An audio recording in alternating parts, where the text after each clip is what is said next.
Broadcasting from the Hip Hop Weekly studios, I'd like to welcome you to another episode of Civic Cipher, where our mission is to foster allyship, empathy, and understanding. I am your host, Ramses Ja. Big shout out to my man Q Ward, who could not be with us today, and he is kicking himself because we have a very special show in store for you. We want you to stick around both segments because we're going to be talking to author, activist, attorney. He is a AAA threat, the one and only Qasim Rashid, who is running for Illinois' 11th congressional district.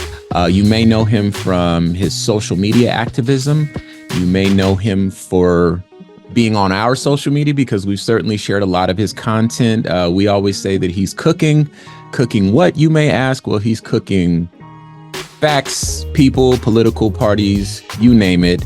And we are going to get to know him better. There's a whole lot in store. We're going to be discussing, of course, his campaign and some of the challenges to, running an independent campaign where there's no,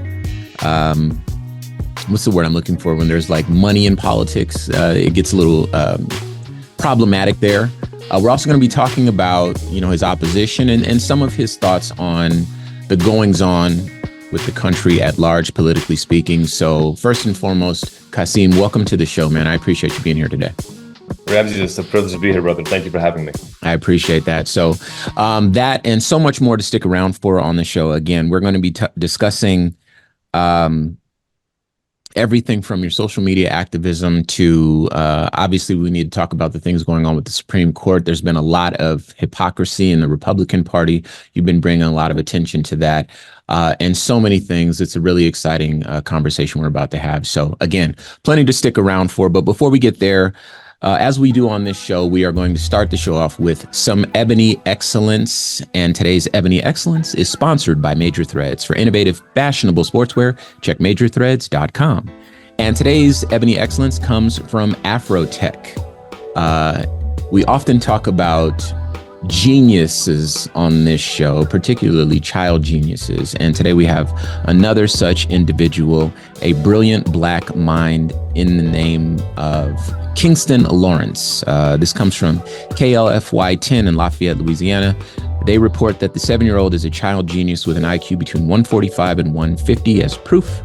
The outlet also notes that he was in the 99th percentile on the IQ test he took. Looking to nurture Kingston's intelligence, his parents began to look for resources. In the process, they stumbled across Mensa, an organization founded in 1946 that has one of its key purposes, quote, to foster human intelligence for the benefit of humanity. This according to its website.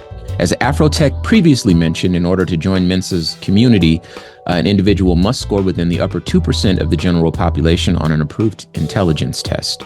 Now being a part of the illustrious group, Kingston says he feels really good and expresses joy about joining the organization. Quote, I thought it was pretty nice because this is probably the first or second club I've ever gotten into, explained Kingston, according to the outlet. His interests include mathematics and robotics, and he hopes to become an architect in the future. And Kingston now joins a growing list of children to be in Mensa, including the 6-year-old Chandler Hughes. As previously mentioned by Afrotech, the Texas first grader became the youngest to be admitted into the club. So brilliant Black minds. As we say on this show, intelligence is equally distributed throughout the population. Opportunity is not. And this is among many things that make me excited to have the conversation we're about to have, Qasim. Again, I appreciate you joining us today. So let's start this at the beginning. Give us a little bit about your background. Who is Qasim Rashid? Well, thank you again for the opportunity to dialogue. And before I dive into that, just a comment on this genius child you're talking about. Please. I always think about the difference between talent and genius. Mm-hmm. The old saying is talent hits the target nobody else can hit. Genius hits the target nobody else can see. And the younger generation, when we think about the revolutions that our country has gone through in the past, it was young people who led those revolutions. Dr. Sure. King was 26 when he led the Montgomery bus boycott. Malcolm X was 29 when he was a national spokesperson for the nation. You look at the impact of John Lewis, Claudette Colvin, Irene Morgan, Robert Smalls. These are all people in their teens or their 20s. And so I start by speaking to our listeners that don't feel helpless if you're young and you feel like you don't have power. Indeed, the only people that have ever brought about meaningful justice in this country are young people who didn't have power, but they took the power through collective activism. And I Absolutely. think that's a segue to how our campaign is functioning. My background is I'm an immigrant to this country. I'm a proud immigrant. We migrated from Pakistan when I was about 4 years old.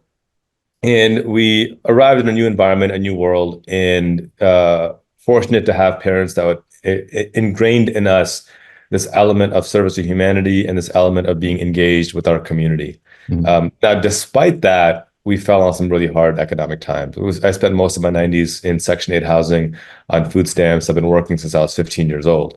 And I think that framed for me the need to have representation, the need to be deliberate about the message we send out and how we engage in our communities. It wasn't until I got married to my wonderful wife, Aisha, now of almost 17 years, that she encouraged me to go to law school. And that, I think, got me to where I am right now, in that I've spent the last 15 years working on human rights law, everything from supporting survivors of domestic and sexual violence to combating racial injustice to expanding health and education access on a global scale, and now running on these same values for US Congress. In the intro, you mentioned about corporate money in politics. There's a reason why we're rejecting all corporate money. We're fully people funded. And we're not only fully people funded, but we are outraising my corporate funded opponent. We're proving by example that when you collectively get people to work together, you can accomplish what other people view as impossible. And we can make it inevitable, make success inevitable. So that's where we are now. We're less than 35 days from Election Day. We're building momentum, and it's a privilege to speak to you and your listeners today as well. The honor is mine, I can assure you. One of the things that I felt when I first found out that you were Pakistani American, both Q and I, we have friends who are Pakistani American friends and good friends of the show, of course, and longtime supporters, but friends before anything else. One of the things that we felt was very important was solidarity. So this show, and indeed the education that Q and I were privileged to be able to have growing up, we were able to learn about a gentleman by the name of Fred Hampton, and in learning about him, we learned about the Rainbow Coalition and how working together with marginalized communities, different marginalized communities, makes us stronger. And we learned that in a post 9/11 society, folks who were Middle Eastern, folks particularly Pakistani American individuals, were dealing with something that was very troubling, and they could find a little bit of comfort in the arms of, if I'm honest, Black women, and to a larger extent, the Black community, because this is a position that we have been in longer than anyone else in this country, right? And so I wonder if your experiences growing up kind of help shape your politics now, particularly with being a Pakistani American individual. You know, I'm fortunate in some of my earliest teachers at my mosque were Black scholars and Black leaders, Black women and Black men. And the mosque I attended on the south side of Chicago, 40th South Wabash on 45th and State, was the first mosque in the country back in 1921. Nice. And so at a time of Jim Crow America, this was, I think, probably the only place, or one of the only places in the country, where you had Black, Asian, white, Latino worshiping together in solidarity, standing side by side. That was a powerful moment. That was a powerful movement. And so when my family arrived in the 80s, I was taught by either the direct descendants of those or the children of the people who were in that mosque. And so I think from a very young age, I had the privilege, the extreme privilege of understanding race relations from the people who lived it and fought for racial justice. And I often say to my fellow South Asians in particular, that we have immense thanks to give to Black Americans, because but for Black Americans fighting the civil rights fight and ensuring the 1965 Immigration and Nationalization Act passed, because they said none of us are free till all of us are free. But for that happening, me and my family would never have been able to immigrate in the first place, right? Because in 1924, after decades of anti-Asian discrimination, the Supreme Court finally passed a ban on Asian immigration, and the 1924 Immigration Act was passed, also banning basically any non-white immigration into the United States. Yeah. That into the United States, and so that was on the books for 40 plus years. So for me, I was on a panel on Islamophobia a few weeks ago, and a Black Muslim sister pointed out that, as Black Muslims, we were trying to tell the Asian community that, this white adjacent relationships that you're building in exclusion to Black people, it's going to come back and bite you. And after 9/11, we said we tried to tell y'all, and she was exactly right. And so for me, it's my distinct privilege when I think about the Black aunties and uncles that taught me and raised me, that I was able to get that advantageous, right? You talked earlier about talent and access.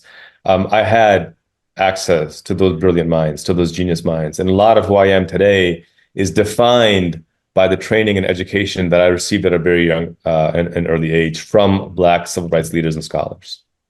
One of the things that we're learning on this show as we continue to, create these episodes is that history has a tendency to move very slowly in a very progressive direction.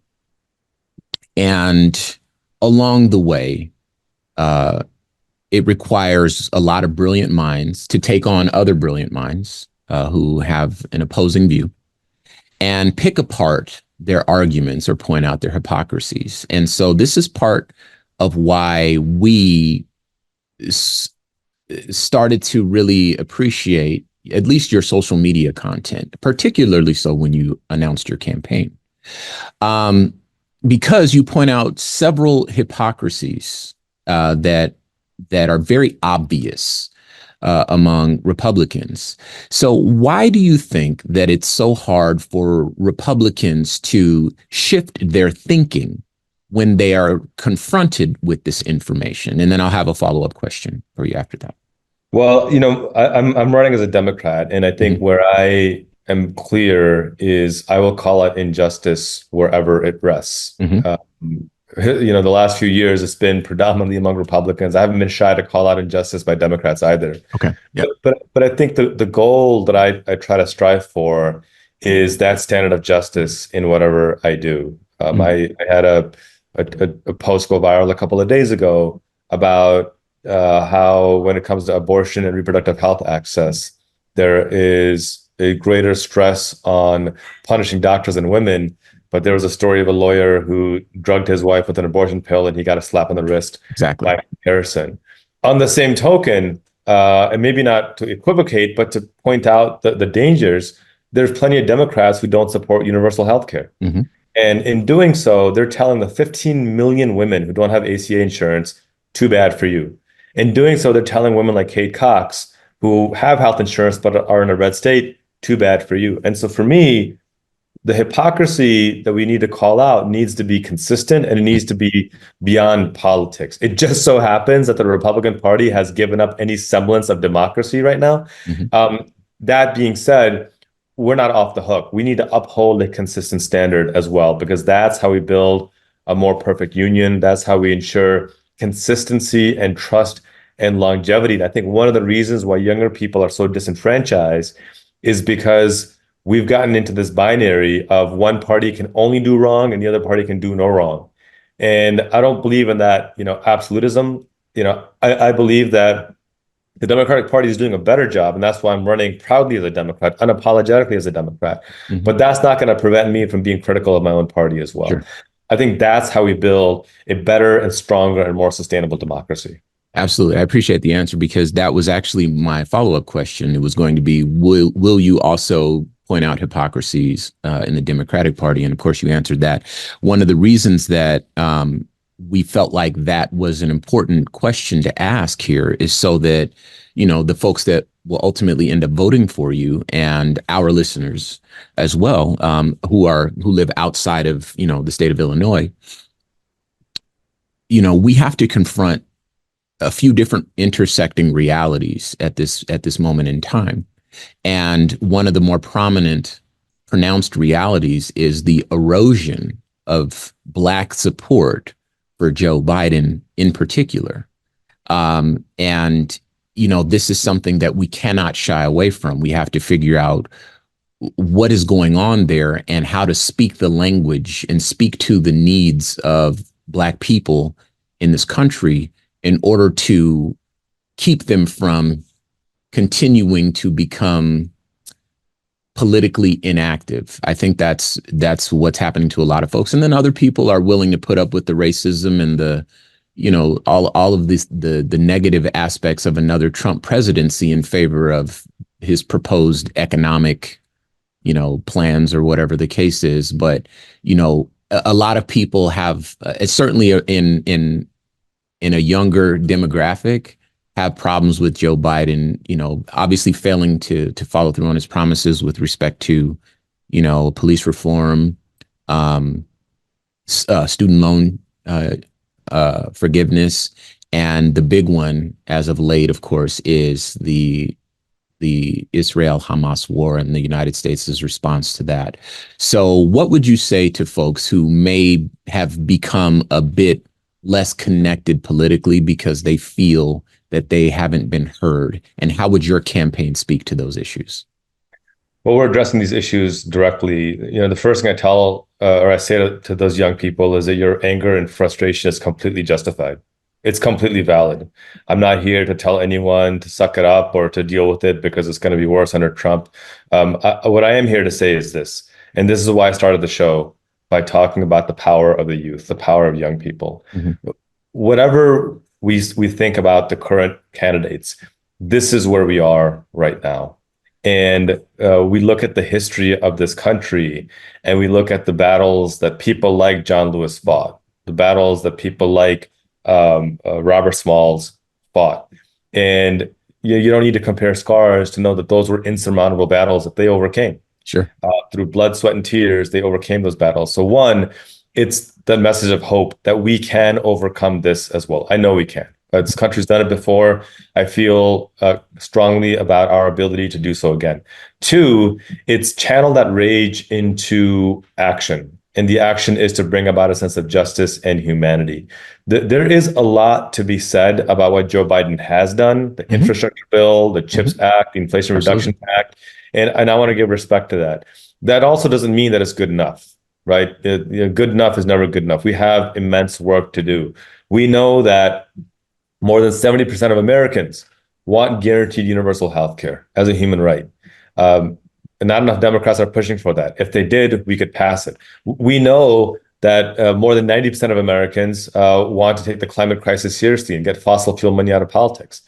Enough Democrats aren't taking that seriously, including my opponent, still taking Exxon money during a climate crisis. We know that more than 90% of Americans want to get corporate money out of politics. Not enough Democrats are following through on that. And that hypocrisy shows. And that's where young people rightfully get angry and disenfranchised.